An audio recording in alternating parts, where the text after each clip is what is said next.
Empty corridors stretch on longer than they should, and every shadow looks like it's holding its breath. These three accounts come from people who worked those shifts. In 2018, I was working as an environmental services tech, basically a janitor, at a county hospital in upstate New York. I'd been there about 8 months. The pay wasn't great, but the night differential made it worth it. And honestly, I liked the quiet. You put your earbuds in, you run your buffer down the long hallways, you strip the wax off the tile in the surgical wing while the world is asleep. It was simple. My shift started at 11, and the first few hours were always normal. I'd hit the main lobby, the radiology department, the cafeteria, and then work my way down.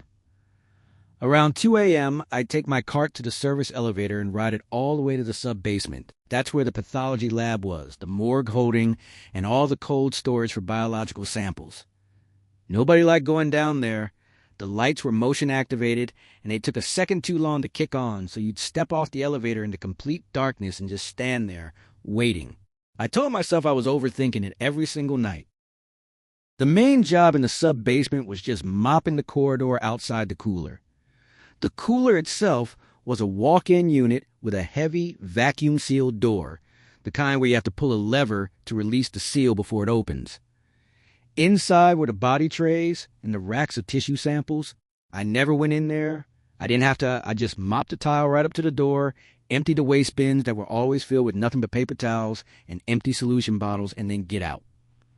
The whole thing took maybe 20 minutes.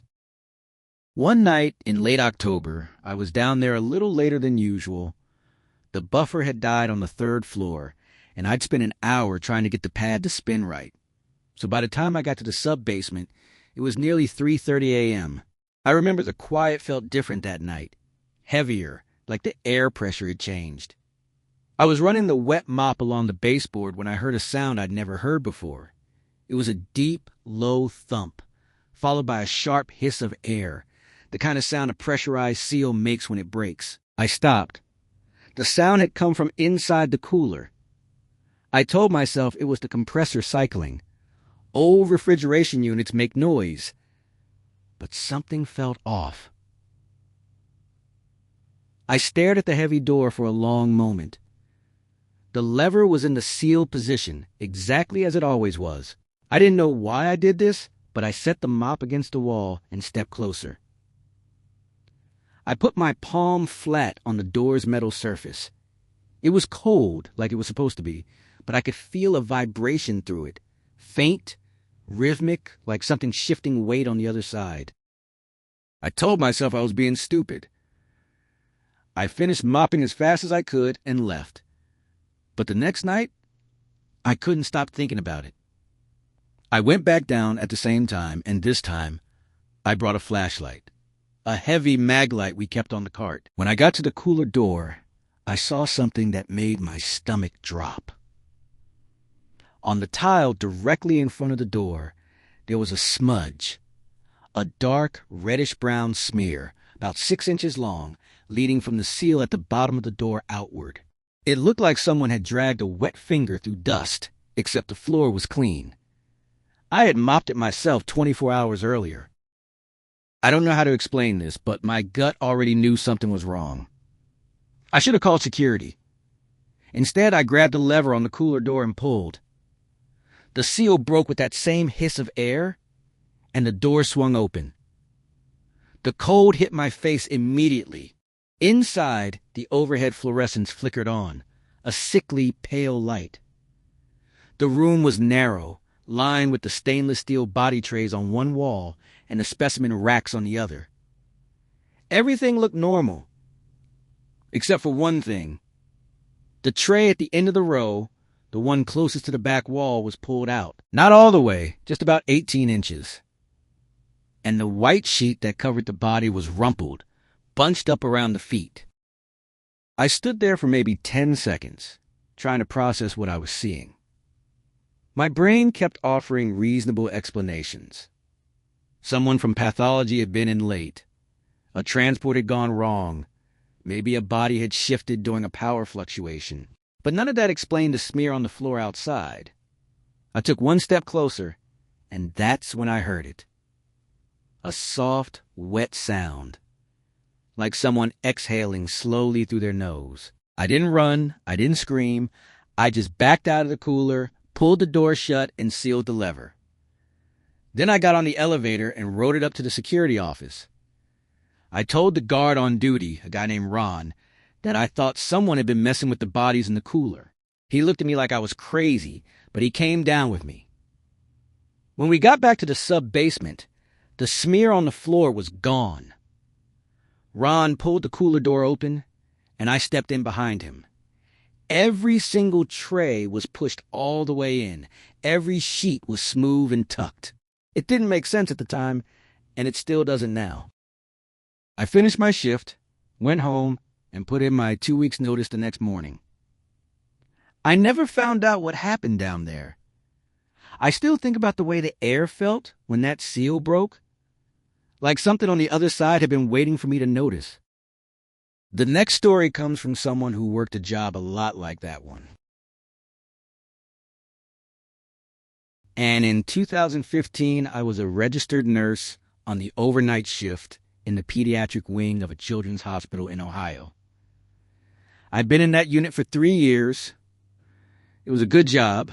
The kids were resilient, the families were kind, and the night shift had a rhythm to it. Medication passes at midnight and 4, vitals checks every 2 hours, and a lot of sitting in the dim light of the nurse's station, charting by the glow of a monitor. The wing itself was shaped like a long hallway with patient rooms on either side. At the far end of the hall, past room 412, there was a set of heavy double doors that had been sealed shut for as long as I'd worked there. Behind those doors was the old pediatric ICU, a unit that had been closed down and demolished for a renovation that never happened. The rooms back there were gutted. No beds, no monitors, no running water. The call light system had been disconnected from that section years before I started. There was no way to get a code blue alert from that part of the building. No way at all. One night in February, around 2:15 a.m., I was sitting at the station updating a chart when the code alarm went off. It was a soft chime, followed by a computerized voice that said, "Code blue, room 408. Room 408 was empty. It had been empty for 2 days after a discharge. I figured it was a glitch. The system was old and false codes happened. I silenced the alarm at the panel and went to check the room anyway, just to be safe. The bed was stripped, the bathroom light was off, the room was silent. I stood in the doorway for a moment, then turned to go back. That's when the alarm sounded again. Code blue, room 412. Room 412 was occupied. I ran. When I got there, the patient, a 6-year-old boy recovering from an appendectomy, was asleep, vitals stable, monitors beeping normally.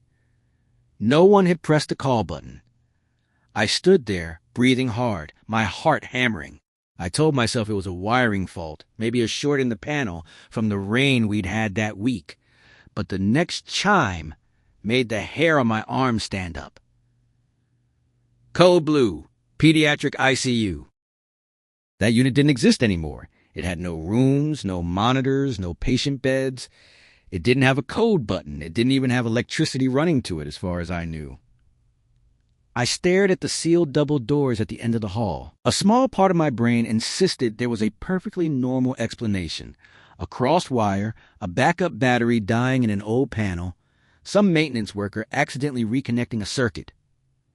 But something felt off. I can't explain it, but I felt like I was being watched from the other side of those doors. I grabbed a flashlight from the supply closet and walked down the hall. The double doors were still chained from the outside, the padlock secure. I shined the light through the small glass window in the door.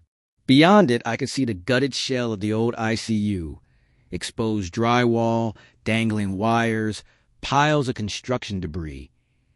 Everything was still. I was about to turn away when I saw movement, a shape, low to the ground, near what used to be the nurse's station. It was a person, crouched down, completely still. I don't know why I didn't call security right then. I tapped on the glass, just a soft knock. The figure didn't move. I knocked harder. Nothing. I told myself it was probably a homeless person who had found a way in through the construction access on the lower level. It happened sometimes even in a hospital. But then the figure stood up, slowly. It was too tall, and it was wearing something that looked like a patient gown, a thin, pale blue hospital gown that hung off its frame. It turned, and for a split second I thought I saw the outline of a child's face. Not an adult, a child. I don't remember running, but I did. I got back to the nurse's station and called security, my voice shaking. 2 guards came and searched the old unit.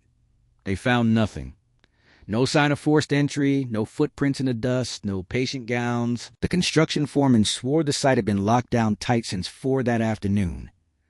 The code alert never sounded again for the rest of my shift, but I couldn't sit still. Every time I looked down that hallway, I expected to see someone standing at the doors.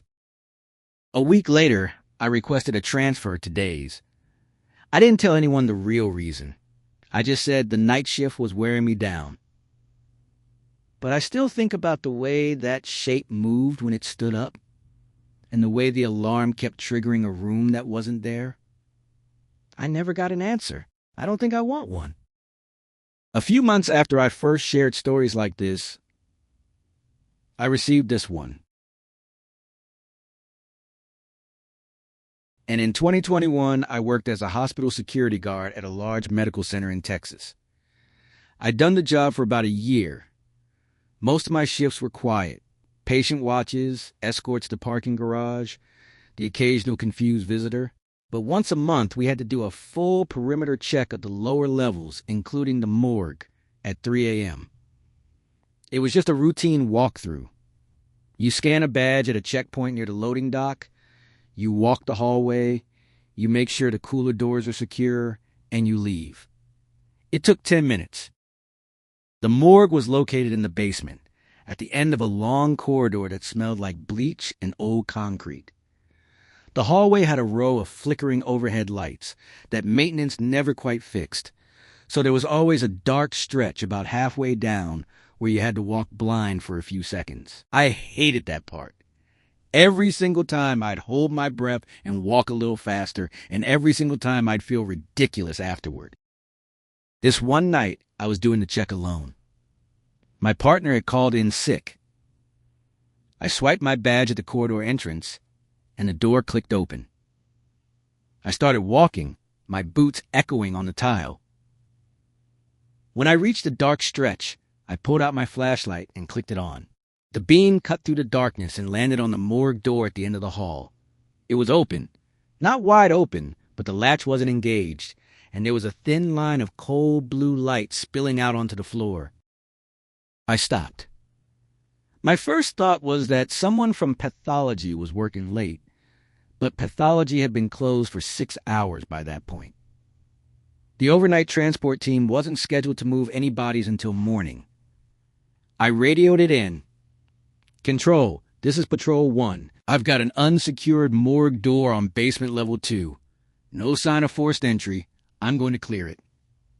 The dispatcher acknowledged, and I pushed the door open. The morgue was cold, the way it always was. The room was lined with the refrigerated storage drawers, the big stainless steel ones that slide out.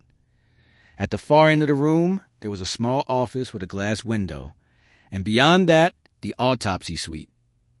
Everything looked fine, except for one thing. The drawer in the middle of the wall, number 7, was open.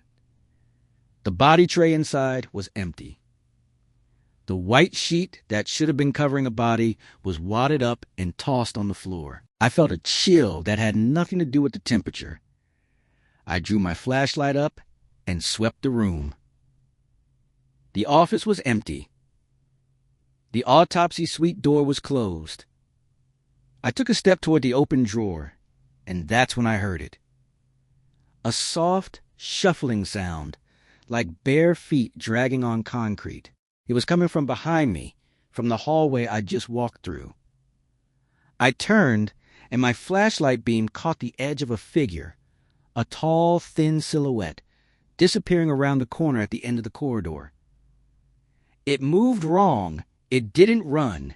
It lurched like it was unsteady, but it was fast. I shouted, "Stop! Security!" And I took off after it. By the time I rounded the corner, the corridor was empty. But at the far end, the door to the stairwell was just swinging shut. I sprinted to it, yanked it open, and looked up. I could hear footsteps, heavy and uneven, echoing from somewhere above me. I chased them up 2 flights, 3 flights, my lungs burning. They stopped on the ground floor right near the main lobby.